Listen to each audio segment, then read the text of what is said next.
Olá, bem-vindos! Esse é o podcast Literalmente, o podcast de literatura que concorda com Michel Temer. Foi golpe. Eu sou Gabriel Benamor e comigo, lá de Lisboa, está Rafael Lima. Tudo bem, Rafael? Tudo bem, Gabriel. Bem, preparado para esse nosso primeiro episódio especial aí, de uma nova série? Preparado, e vou deixar um recado bem claro só para dizer que a gente regravou a chamada porque o Gabriel errou o nome dele. No final a gente coloca os erros. Eu vou ser aquela pessoa que aos 60 e pouco já vai estar andando pela rua perguntando quem é, onde é que eu tô, parando os outros na rua, pedindo informação. Inacreditável. Bem, mas eu não vou errar o nome do nosso primeiro homenageado aqui, Rafael, na nossa nova série para falar de escritores da América Latina. É o Ricardo Pilha, que nasceu na Argentina em 1941, morreu em 2017 em Buenos Aires, faz um pouquinho mais de 2 anos. Uhum. E é um cara que escreveu romances, contos, livros de não ficção, ensaios, né? Diários. Escreveu de tudo. Então, Rafael, explica aí para todo mundo que está ouvindo a gente o que vai ser essa série. Bom, a ideia da série nasceu com o nosso grande Cabo Daciolo, que falou da Ursal. Glória a Deus! Glória a Deus. A gente decidiu criar as Vozes da Ursal, ou Vozes da América Latina, como preferirem o nome oficial e o apelido. Nas próximas semanas a gente vai falar hoje do Ricardo Pilha, depois mais 4 escritores latino-americanos. E a ideia é pegar um livro de cada um, se a gente já tiver lido mais de um, falar de mais de um, entrar um pouco na obra desses autores. Se tiverem alguma sugestão também, quiserem colocar alguns nomes aí. Mas em princípio a gente já selecionou os 5 e vai ser surpresa, né? A gente só vai falar o próximo no final do programa. Tem que ouvir até o final para saber quem é o próximo. Ou adiantar, né? No pauzinho aí da trilha do Spotify. É verdade. Vamos começar então para falar sobre Ricardo Pilha, Rafael. Vamos. Eu li Respiração Artificial e, como eu contei no episódio passado, foi um presente de aniversário. A minha amiga que me deu esse presente, a Lorena Cardoso, ela é professora de português, ela é doutora em letras, em linguística, e aí eu pedi também para ela fazer um comentário sobre o livro, né? Já que quando ela me deu o livro, falou que era um dos preferidos dela. Uhum. Eu falei, então comenta também, né? E aí ela fez a gentileza de mandar um áudio direto do furacão que ela tava, né? Pedindo desculpa a todo mundo porque o áudio tá com um pouco de ventania, mas... Enfim, não, mas dá pra entender bem. Dá pra ouvir. Dá pra ouvir bem e dá pra... Ela pegou a parte mais formal, né, da estrutura do romance, falou bastante sobre isso, citou até Bakhtin. Tá bem interessante, vamos ouvir aí. Olá a todos. Fiquei muito feliz com o convite recebido pelo Gabriel para falar aqui no Literalmente. Fiquei muito feliz e surpresa também, porque por mais que eu seja formada em letras e, portanto, professora de língua e de literatura, eu me especializei em linguística. Então, receber convites para falar de textos literários são uma novidade, muito boa, diga-se de passagem para mim. Bem, o Respiração Artificial começa com uma pergunta. Dá uma história? E a dúvida expressa pelo si na resposta, né, se dá, ela começa, se desfaz completamente para o leitor. Não só deu uma história, como o leitor está com ela ali em mãos, iniciando a jornada, que não é fácil, mas muito prazerosa, de leitura desse texto. E se há uma história, né, e há uma história, a gente já concluiu, algumas questões importantes se colocam. Primeiro é quem vai contá-la, quem é essa pessoa que está em dúvida, por que ela será contada, quais os objetivos artísticos, políticos, ideológicos desse relato. E o terceiro ponto é como ela será contada, né? A partir de quais estratégias narrativas, quais artifícios textuais. E a cada uma dessas perguntas, a gente tem um mundo de possibilidades super interessante na análise desse livro.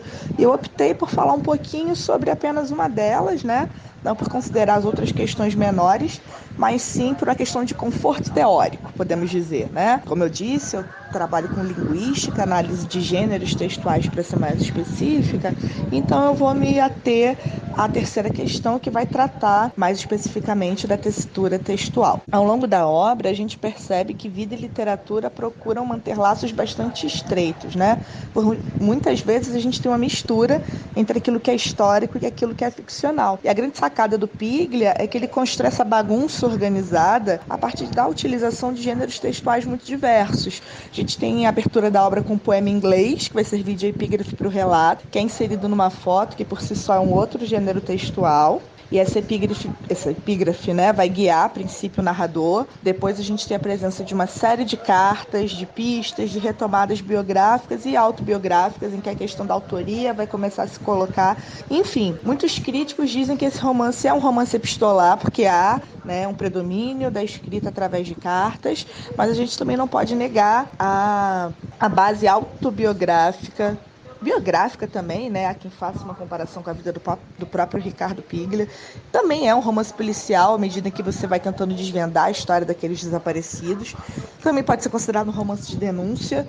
Então a gente fica com uma grande questão para resolver, né? Esse texto do Piglia, ele não se encerra numa categorização que a crítica tem por hábito desenvolver. Esse texto indomável, digamos assim, também é indomável não só com relação aos gêneros textuais que ele possui. Ele também é indomável com relação às vozes que o narram, né? É um texto, se a gente for usar os termos teóricos do Bakhtin, bastante polifônico. Quando a gente começa a fazer uma leitura mais atenta do Respiração Artificial, a gente percebe que muita gente supostamente fala durante a obra, né? Em muitos momentos parece que esses personagens assumem o comando da narrativa, além do próprio Renzi, né? O Marcelo Maggi, Tardeus, o Henrique Osório, Arocena, entre outros, né? E compreender como essas vozes se articulam direciona para um ou para outro lado a interpretação que a gente vai fazer do romance.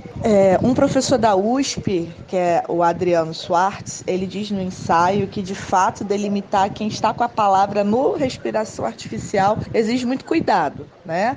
Como é muito frequente em todos os textos do Piglia, as coisas quase nunca são o que dão a impressão de ser. Então, nada é como parece, de verdade. A fala do Piglia sempre vai estar nesse lugar entre o real e o irreal, entre a vida e a literatura, entre o biográfico e o romanesco, e nos espaços em que a gente espera dele a verdade, né, como nos ensaios, nas entrevistas, no diário, que ele diz que manteve durante muitos anos, a gente tem invenção. E nos espaços em que deveria imperar a invenção, a gente se depara com um romance, com um conto, né, com a história cultural e política da Argentina sendo contada e recontada de diversas formas. Em Respiração Artificial, né, só para citar o texto que nos interessa, esses deslocamentos de sentido, de autoria, essas mudanças de narrador, a gente pode dizer que ele é um narrador multiperspectivado, vão acontecer repetidas vezes, né, e a crítica há muito tempo se diverte, tentando identificar as fontes originais das menções, das citações, né, e o livro vai construindo uma série de pistas, às vezes mais, às vezes menos explícitas,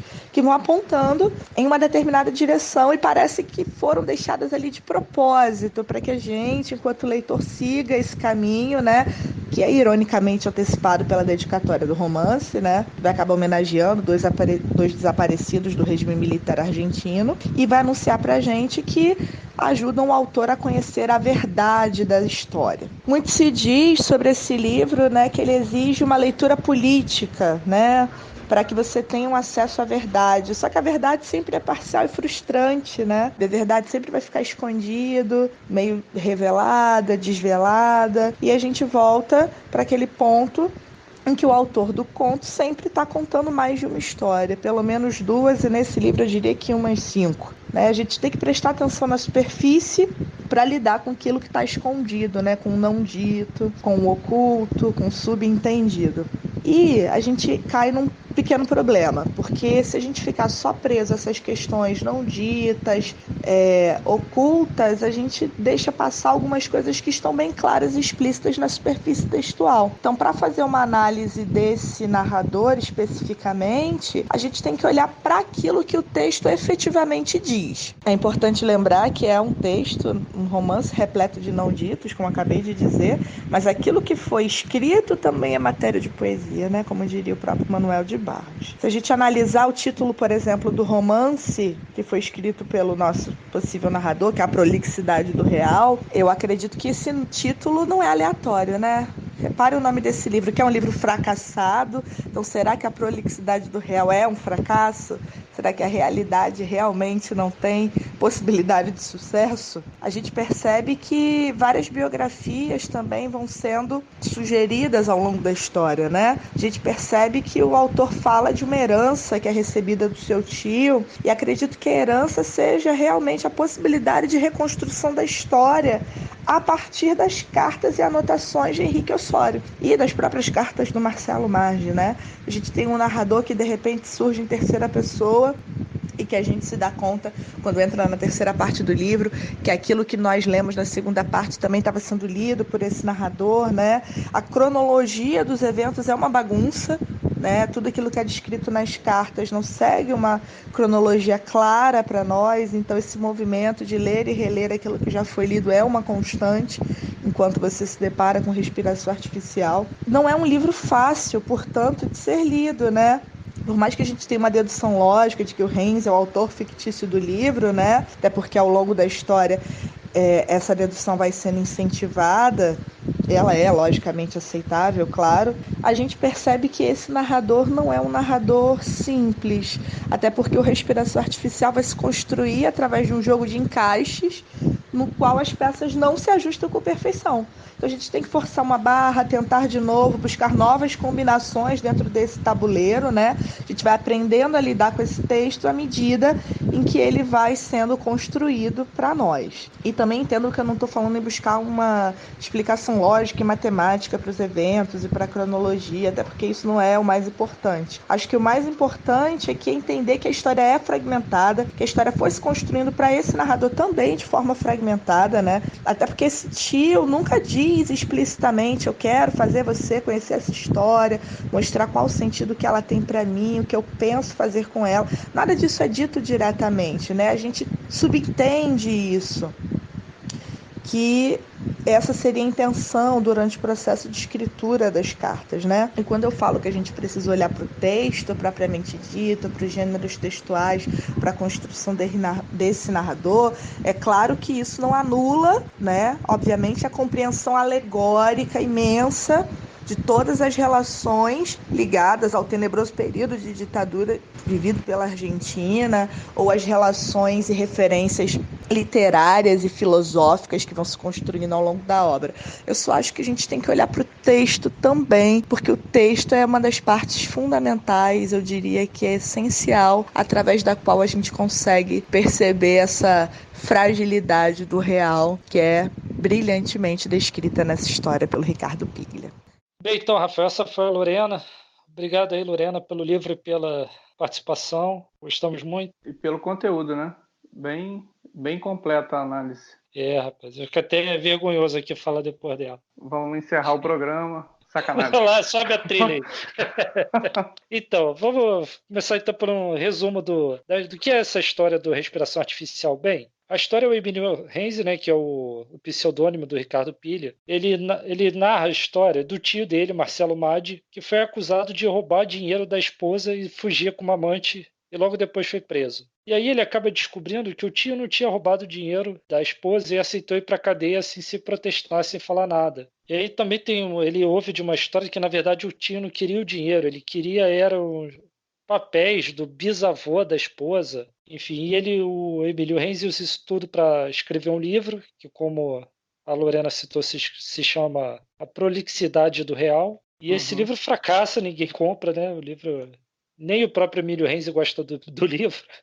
O tio entra em contato com ele, ele passa a trocar cartas com o tio, e o tio conta que era muito amigo do sogro, né, do pai da esposa, né. Então, nessa troca de cartas, né, ele não só vai conhecer mais a história do tio, como o tio vai apresentar para ele a história desse bisavô, né, que é o Henrique Osório, que era um homem que migrou para os Estados Unidos e ficou rico, que descobriu ouro, enfim. Nessas cartas também, ele também vai citar o Dom Luciano Osório, né, que é o pai da esposa, e também vai falar muito da história da Argentina, né, que essa é uma família influente, né, o sogro do Marcelo Maggi é um ex-senador e foi deposto num dos inúmeros golpes militares que teve na história da Argentina, um depois do outro, basicamente desde o século XIX, quando a Argentina ficou independente até hoje. Eu estava lendo aqui, Gabriel, o livro parece que vai lá para 1800 e pouco até 1900, né? Então, nessa primeira parte do livro, que são essas cartas entre o tio e o sobrinho, entre o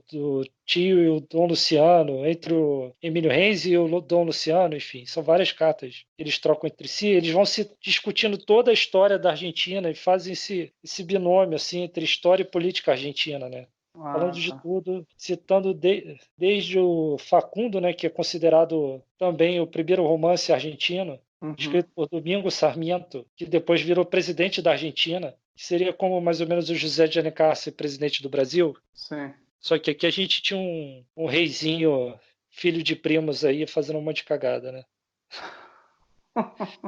Então, Rafael, nessas conversas sobre política, história e literatura, eles vão falar também que ele considera ser o caráter da Argentina no século XIX, que é uma busca ali entre a barbárie e a civilização, entre o europeu e o sul-americano, tá Uhum. nesse eterno choque assim que ele considera que é a história argentina, principalmente no século XIX. E esse livro também, Rafael, ele tem uma série de pegadinhas, assim, de brincadeiras que o Pilha faz com a gente, né, que está lendo. Então, por exemplo, ele cita a teoria da relatividade de Einstein, né, que tem como um dos princípios que a observação muda aquilo que você está observando, né, que o objeto observado muda de comportamento Sim. porque você está observando. E aí ele cria um sensor. E o sensor está o tempo todo lendo as cartas e observando os outros personagens, essa troca de cartas. E os personagens sabem que estão sendo observados. Então, assim, ele faz essas brincadeiras ao longo do livro o tempo todo. Assim, ele cita uma coisa e depois ele brinca com aquilo que ele acabou de citar. Então, por exemplo,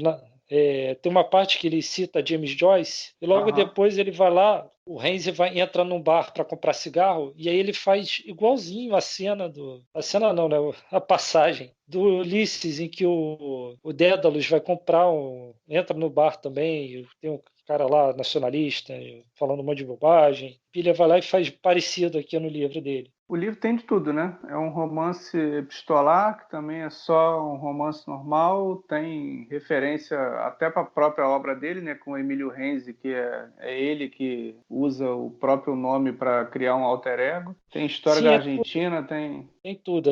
Como eu disse no final do episódio da semana passada, né? O Pilha era muito culto e o Renzi também é muito culto, né? Sim.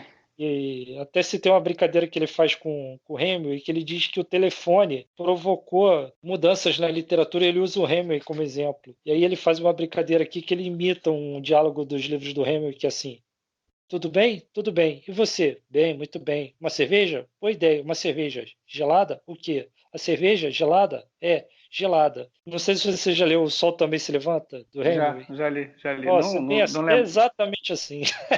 Ah, Oi, oi, tudo bem, tudo bem. E você? Ah, tá, tá, sim, é, Hemingway que é o rei do diálogo, né?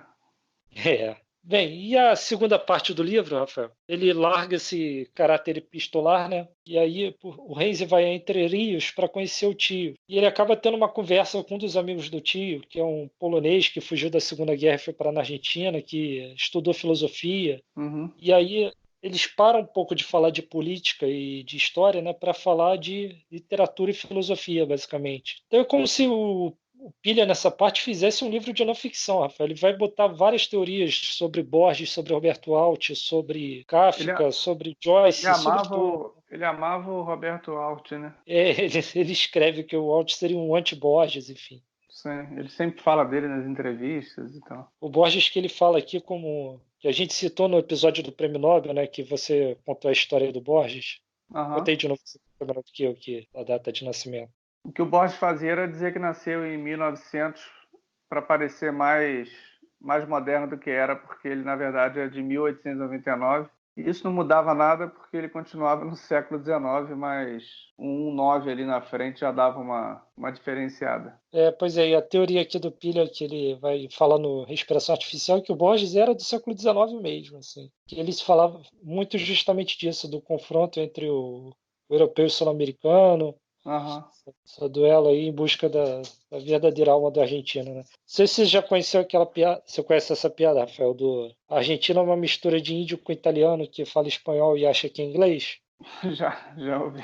É isso, é basicamente isso. Mas parece ser bem interessante esse livro. Eu nunca li o Respiração Artificial. Eu comprei ele agora em Madrid, mas está aqui por ler. Certo. E só para fechar, Rafael, o Piller vai fechar o livro com uma teoria sobre Kafka, né? O Piller é um grande conhecedor de Kafka, né? Tem outro livro dele, O Último Leitor, que ele Aham. faz um artigo de quase 40 páginas sobre o Kafka, sobre a vida do Kafka, sobre a relação dele com uma namorada que era prima do Max Brod, Ah, sim. enfim. Você falou do Borges, só para para falar ainda em tempo. No YouTube tem 4 aulas do Pilha sobre o Borges, cada uma mais ou menos 1 hora e meia para a TV pública argentina. Pesquisar lá Ricardo Pilha, Jorge Luiz Borges, vai aparecer, vale a pena assistir. Grande ideia. Agora, só para fechar no livro, sem querer dar um spoiler, lá no final ele vai fazer uma associação entre o Kafka e a ascensão do nazismo, e é uma coisa espetacular assim que ele faz. Então, eu vou ler um trechinho aqui, sem me alongar muito. O senhor leu o Processo de Stardelsky. Kafka soube ver, até no detalhe mais preciso, como o horror estava se acumulando. O romance apresenta de maneira alucinante o modelo clássico do Estado transformado em instrumento de terror. Descreve a maquinaria anônima de um mundo onde todos podem ser acusados e culpados. A sinistra insegurança que o totalitarismo insinua na vida dos homens. O tédio sem rosto dos assassinos. O sadismo furtivo. Desde que Kafka escreveu esse livro, a pancada noturna chegou a inúmeras portas, e o nome dos que foram arrastados para morrer, como um cão, como Joseph K., é Legião. Então, esse é o trecho aí, pedacinho, né? Que ele faz ele vai construindo por páginas e páginas, mais de 20, 30 páginas, essa relação entre o Kafka e o nazismo. E ele consegue fazer um livro com tanta história em pouco mais de 200 páginas, né? Isso é que é mais impressionante, o poder de síntese, né? O meu tem 197, eu acho. É até menor. Pois é, e tudo isso, Rafael, esse livro foi lançado em 1980, né? Então a gente estava no meio da ditadura argentina, da última, né? Que começou em 76 com Videla, né? O general Videla. Sim. Tudo isso foi uma das maneiras que o Pilha encontrou de falar da ditadura sem falar da ditadura, né? Então estava no auge da repressão, ele tinha que driblar aquilo ali, né? Então ele falou de um censor, ele colocou o fascismo, como a Lorena citou, ele dedicou o livro a 2 desaparecidos. Enfim, então o livro tem uma série de referências que não fazem referência, enfim, do que é dito e do que é não dito, ele joga muito com isso. E a gente tem que sempre agradecer, né, que os artistas são mais inteligentes que os censores sempre, né, cara?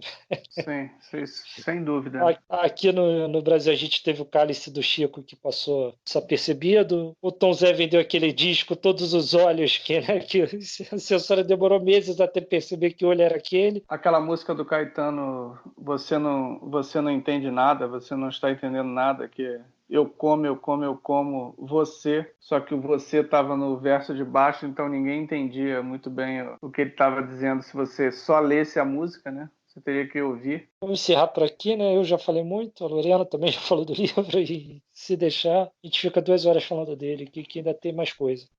Tem o meu livro, que é o Dinheiro Queimado ou Plata Queimada. O filme foi lançado como Plata Queimada, né? Seguir um título original. O livro, a edição que eu tenho da Companhia das Letras, foi traduzido para Dinheiro Queimado. Eu tinha visto o filme em 2001, mais ou menos, logo depois que ele foi lançado, e comprei esse livro num sebo. Muito tempo depois eu não sabia, nunca tinha ligado o nome à pessoa, não sabia que esse livro era do Pilha.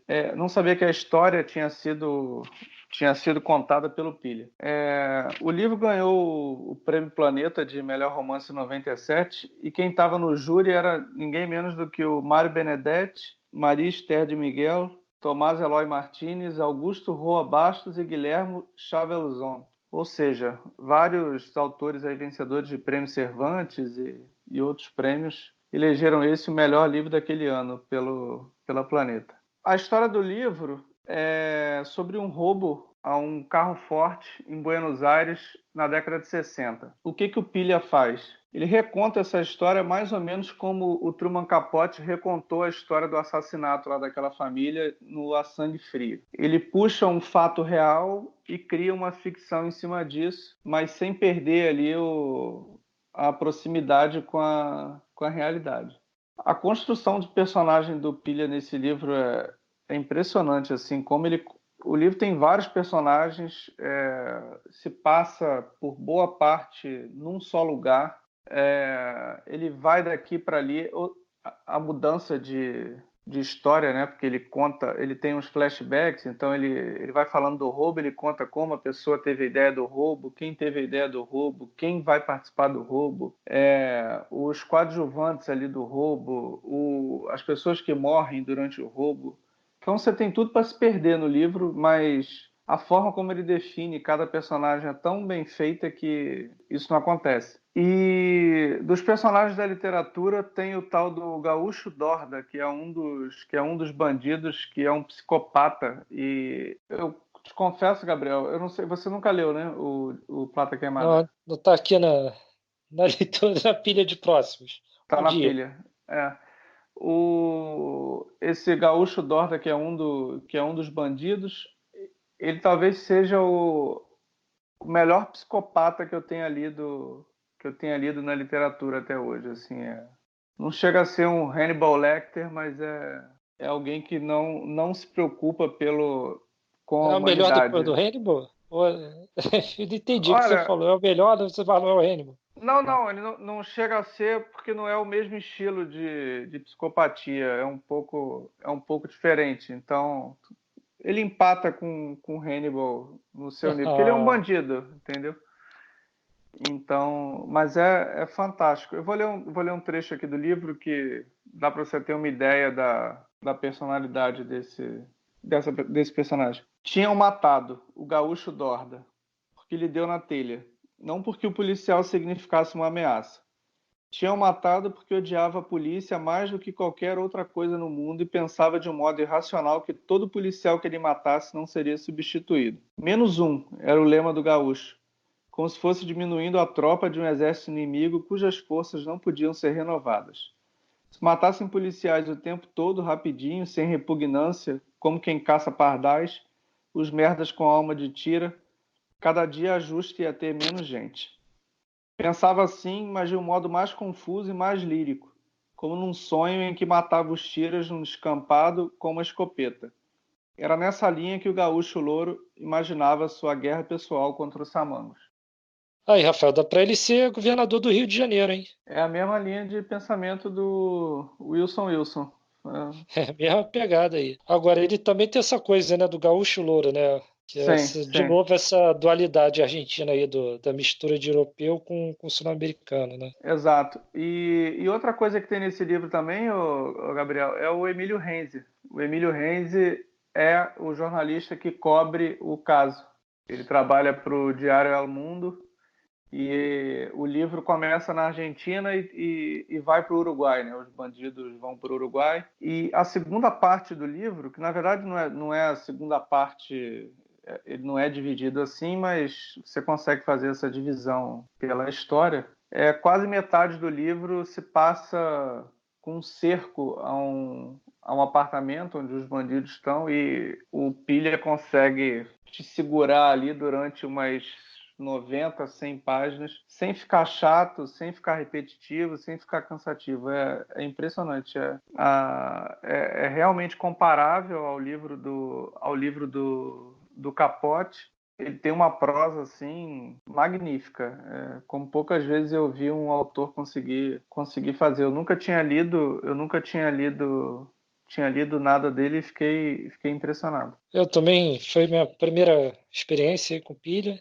Já tinha lido artigos, né, como esse livro aí, O Aham. Último Leitor. Ele até conta a história do Che Guevara na Bolívia, que parou e subiu numa árvore para ler. Ah, Que é mais um exemplo desse podcast aqui de que cultura também mata, cara. A sim, gente já sim. falou do Lincoln no teatro, agora o Che Guevara na Bolívia, na árvore lendo. No meio da guerra o cara para ler, foi capturado. Só para complementar aqui a história do livro, o Pilha fez essa investigação sobre esse caso real que aconteceu na década de 60 na Argentina. Ele tinha uns papéis guardados e começou a escrever a história lá pela década de 70, final da década de 60.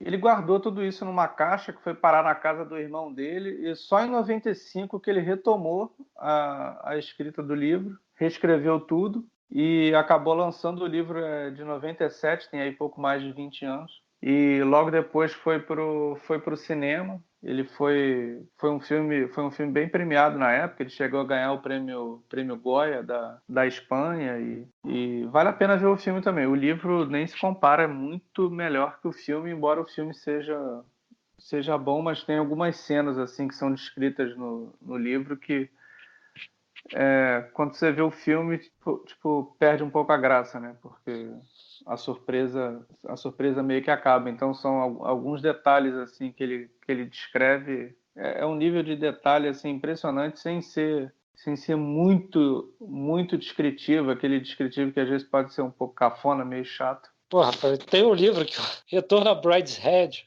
Não do conheço. escritor chamado Evelyn Waugh. É um livro inglês. O cara, ele entra no ambiente, ele cita as colunas, a parede, a tinta, os móveis, o estilo dos móveis, até o paninho de crochê que a vovó botou em cima do aparador, ele descreve. Fica arrastado mesmo. E a epígrafe do livro, Gabriel, uma bela crítica ao capitalismo. Uma frase de Bertolt Brecht. O que é roubar um banco comparado com fundá-lo? Agora, hoje foi você que trouxe a frase batida aqui pro podcast, hein? Eu não, foi o Pilha. Tá certo. Então, Rafael, agora, só para você estava falando aí do cinema argentino, né? O cinema argentino não tem grandes efeitos, não tem muito dinheiro. Ele se sustenta mesmo nas grandes histórias. E aí eu vou falar aqui de novo do Domingos Sarmiento, o presidente e escritor, que duplicou o número de escolas no país e construiu mais de 100 bibliotecas. Caraca. Enquanto, de novo, o Brasil estava sendo governado por um filho de primos aí qualquer. Bom, é isso.